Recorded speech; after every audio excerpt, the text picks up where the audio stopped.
प्यारे विद्यार्थियों, जय गुरुदेव। आज हम कक्षा 10 विषय गणित का चैप्टर 2 रियल नंबर्स के बारे में अध्ययन करेंगे। रियल नंबर्स का अध्ययन करने के लिए सबसे पहले बात करेंगे नंबर मतलब संख्या। और आप सब लोग संख्या के बारे में जानते हैं। पूर्व कक्षाओं में आपने यूं आप कह दीजिए, जब से आपने पढ़ना शुरू किया तब से आप संख्या के बारे में जानते हैं, या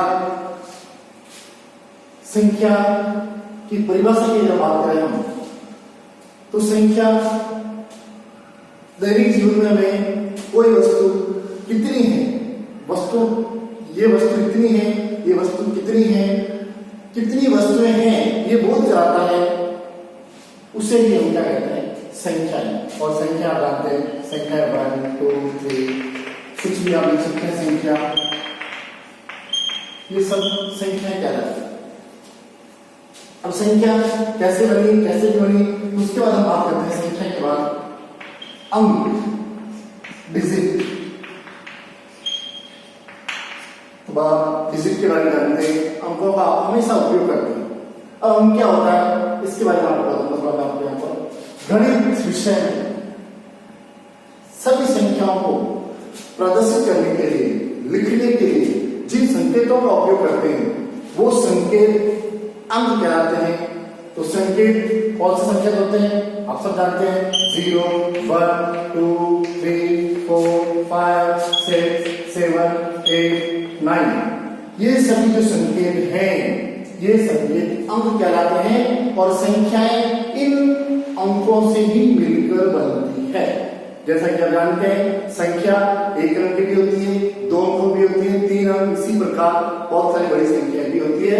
तो इनसे ही मिलकर संख्याओं का निर्माण होता है। इसके बाद आपने जो कक्षा पढ़ा है संख्याओं के प्रकार के बारे में, तो सबसे पहले आपने पढ़ी होगी प्राकृत संख्या। प्राकृत संख्या को हम कैपिटल N से लिखते हैं। प्राकृत संख्या की परिभाषा हम इसको दो प्रकार की परिभाषित कर सकते हैं। प्रकृति ने जो हमें संख्याएं दी है, प्रकृति में किसी वस्तु को हम गिनते हैं, वे सभी संख्याएं प्राकृत संख्या कहलाती है। और इसी को मैं दूसरी प्रकार से परिभाषित करूं तो इसकी परिभाषा हो जाएगी 1 से शुरू होकर अनंत तक चलने वाली संख्याएं प्राकृत संख्याएं कहलाती हैं। और इसके समुच्चय को मंजिला पुष्टि के समुच्चय बन जाएगा, और इस समुच्चय को मिलते हैं कैपिटल N से। प्राकृत संख्या के बाद आती है पूर्ण संख्या। और पूर्ण संख्या को हम कैपिटल W से लिखते हैं। और आप सब जानते हैं, पूर्व कक्षा में पढ़ा है कि अगर इसमें प्राकृत संख्याओं में अगर 0 सम्मिलित हो जाए तो ये प्राकृत संख्या बन जाती है पूर्ण संख्या। या दूसरी प्रकार से मैं कह सकता हूं, 0 से शुरू होकर अनंत तक चलने वाली संख्याएं पूर्ण संख्याएं कहलाती हैं।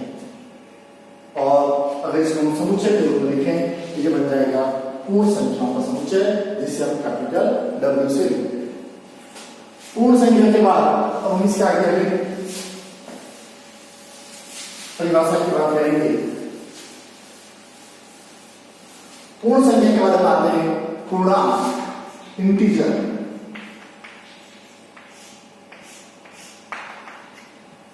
पूर्णांक किसे कहते हैं, अभी हमने पढ़ा प्राकृत संख्या और पूर्ण संख्या। अगर हम यहाँ पर प्राकृत संख्या और पूर्ण संख्या को मैं इस प्रकार परिभाषित करूंगा, इधर प्राकृत संख्याओं के ऋणात्मक मान, जैसे प्राकृत संख्या होती है 1 2 3 4 5 अप टू अनंत। इसमें मैं 0 सम्मिलित कर देता हूं। और इसमें प्राकृत संख्याओं के ऋणात्मक मान -1 -2 -3 और अनंत। ये सभी संख्याएं जो अनंत से प्लस अनंत तक चलती है, ये सभी संख्या कहलाती है पूर्णांक। और इस पूर्णांक को हम कैपिटल I या कैपिटल Z से लिखते हैं। मैं पूरे इसको परिभाषित करता हूं। एक बार प्राकृत संख्याओं, ये होगी प्राकृत संख्या शून्य और प्राकृत संख्याओं के ऋणात्मक मान। पुनः प्रश्न करता हूं एक बार, प्राकृत संख्याओं के ऋणात्मक मान शून्य और प्राकृत संख्याओं के धनात्मक मान को सम्मिलित रूप से पूर्णांक कहते हैं। पूर्णांक को 3 भागों में बांट सकते हैं, -1 से लेकर -1 तक। ये कहलाते हैं आपके ऋण पूर्णांक, और ये हो गया आपके यहाँ बीच में शून्य, इसे शून्य पूर्णांक भी कहते हैं। और 1 से लेकर सारी प्राकृत संख्याएं ये कहलाते हैं आपके धनात्मक पूर्णांक।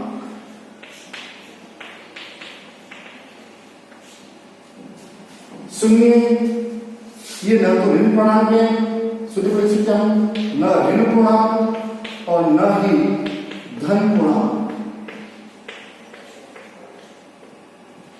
मतलब ये न प्लस का होता न ही माइनस का, केवल इसको शून्य पूर्णांक ही कहेंगे।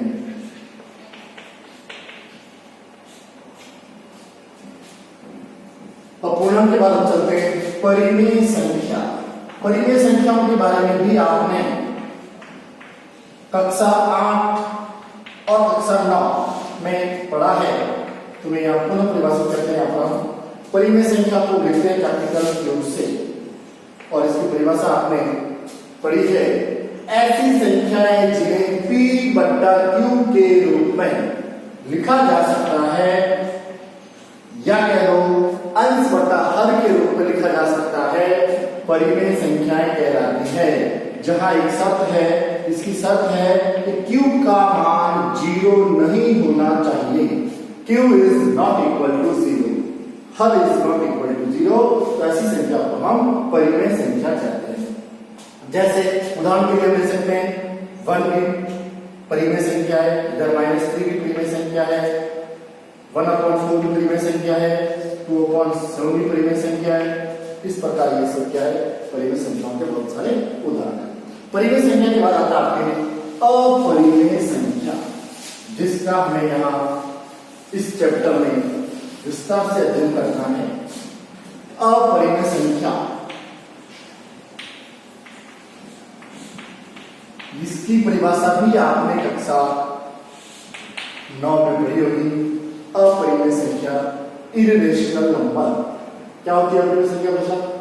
जो संख्या परिमेय ना हो वो अपरिमेय है, या यूं कह इसकी परिभाषा ऐसे हो जाएगी कि ऐसी संख्या जिन्हें P बट्टा Q के रूप में नहीं लिखा जा सकता है, उन्हें अपरिमेय संख्या कहते हैं। P बट्टा Q के रूप में नहीं लिखा जा सकता।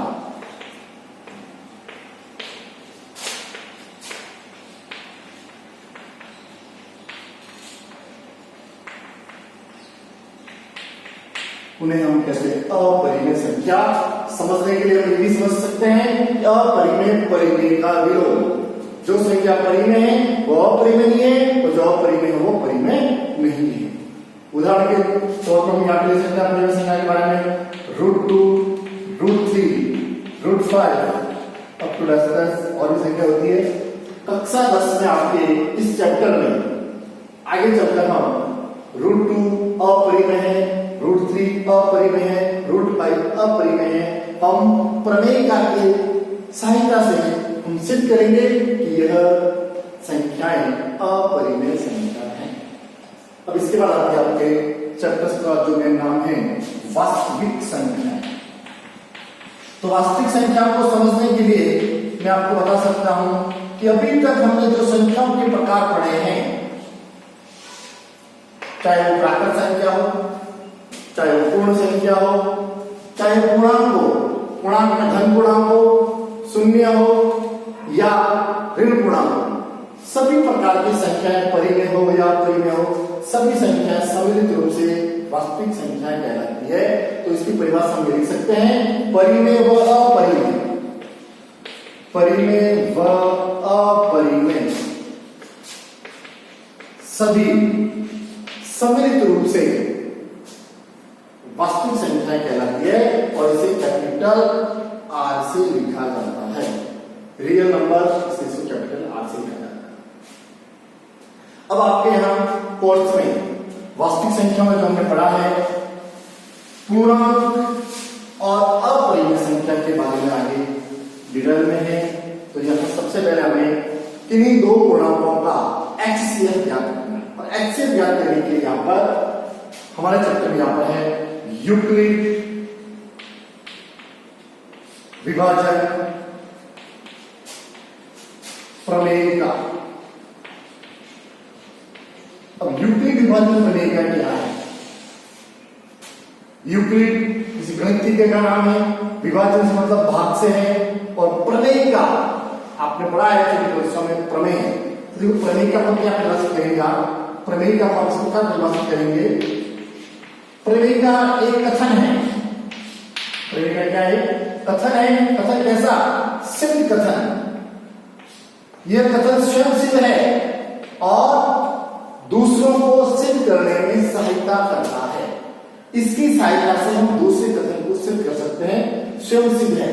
तो प्रमेय की परिभाषा इस प्रकार हो सकती है कि प्रमेय का एक ऐसा कथन है जो स्वयं सिद्ध है और दूसरों को सिद्ध करने में सहायता करता है।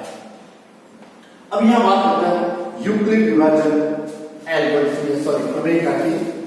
तो यूक्लिड विभाजन प्रमेय का क्या है? विभाजन पर आधारित है। तो इसको समझने के लिए हम एक भाग को लेते हैं। उदाहरण के तौर पर हमें एक संख्या लेता हूं 16 और 3। यहां मान लेता हूं मैं a को संख्या 16 है और b को संख्या 3। मैं 3 का भाग 16 में देता हूं, जो आप सभी जानते हैं। तो 3 का भाग 16 में दिया, हम जानते हैं 3 का भाग 16 में 5 बार जाएगा, 15 और 6 बच जाएगा 1। भाग की प्रक्रिया में आप पहले से सब जानते हैं कि यहां आप देखें, अभी यहां पर 16 बराबर 3 × 5 + 1 कहां से आएंगे? 16 संख्या यहां है, 3 जो हमारा भाजक था, 5 भागफल 1 शेष 1। आप पूर्व सम पढ़ चुके हैं। क्या पढ़ चुके हैं? पूर्व सम आपने पढ़ा है भाज्य बराबर भाजक इंटू भागफल प्लस शेषफल। ये बात हमने केवल दो पूर्णांक 3 और 16 के लिए कही है। 3 पूर्णांक छोटा है, 16 पूर्णांक बड़ा है। छोटे पूर्णांक का बड़े पूर्णांक में भाग लगाया, भाग लगाने पर इसका शेषफल प्राप्त हुआ। इसको हमने भाज्य बराबर भाजक इंटू भागफल प्लस शेषफल के रूप में लिखा।